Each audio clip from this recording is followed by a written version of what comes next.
आज चर्चा करेंगे सीएए के बारे में। सीएए के मुख्य प्रावधान 31 दिसंबर 2014 तक पाकिस्तान, अफगानिस्तान, बांग्लादेश से भारत आए 6 धर्मों हिंदू, सिख, बौद्ध, जैन, फारसी, ईसाई के अवैध प्रवासियों को नागरिकता प्रदान करना। इन धर्मों के व्यक्तियों के लिए नागरिकता के लिए निवास अवधि 11 वर्ष से घटाकर 5 वर्ष करना। विवाद और न्यायिक समीक्षा।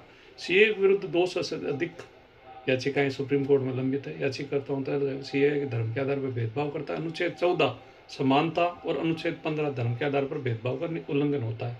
सीएए असम समझौता 1985 का उल्लंघन करता है, जिसने अवैध प्रवासियों चाहे किसी भी धर्म को निर्वासित करने का प्रावधान किया गया था। सरकार का तरीका तीनों देश इस्लामिक गणराज्य है, पाकिस्तान, बांग्लादेश, अफगानिस्तान। वहाँ अल्पसंख्यकों पर अत्याचार होता है, इसलिए धार्मिक आधार पर संरक्षण देना अनुच्छेद 14 का उल्लंघन नहीं है।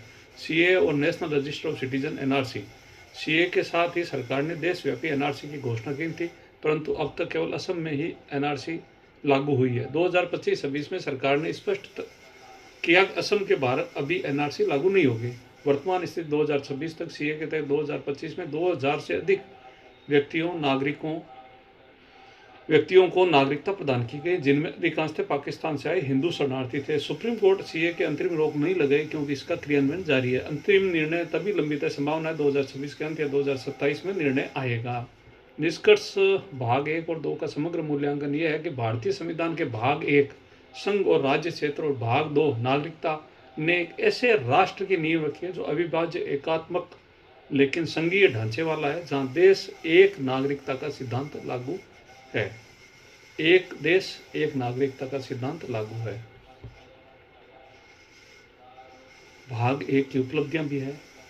विभाजन के बाद बिखरे हुए क्षेत्रों को एक सूत्र में बांधा है। राज्यों के पुनर्गठन का लचीला ढांचा प्रदान किया, जिसमें भाषाई और सांस्कृतिक पहचान को सम्मान मिला है। देश को राज्यों के निर्माण और सीमा परिवर्तन की शक्ति दी है, जिससे प्रशासनिक दक्षता सुनिश्चित हुई है। भाग 2 की उपलब्धियां। विभाजन के समय अराजकता में स्पष्ट नागरिकता के मानदंड निर्धारित किए, एकल नागरिकता सुनिश्चित की जो राष्ट्रीय एकता के लिए आवश्यक थी। संसद के समय नागरिकता कानूनों को अद्यतन करने का अधिकार दिया, जैसे सीए। भविष्य की चुनौतियां। सीए और एनआरसी के कार्यान्वयन में उत्पन्न सामाजिक और कानूनी तनाव।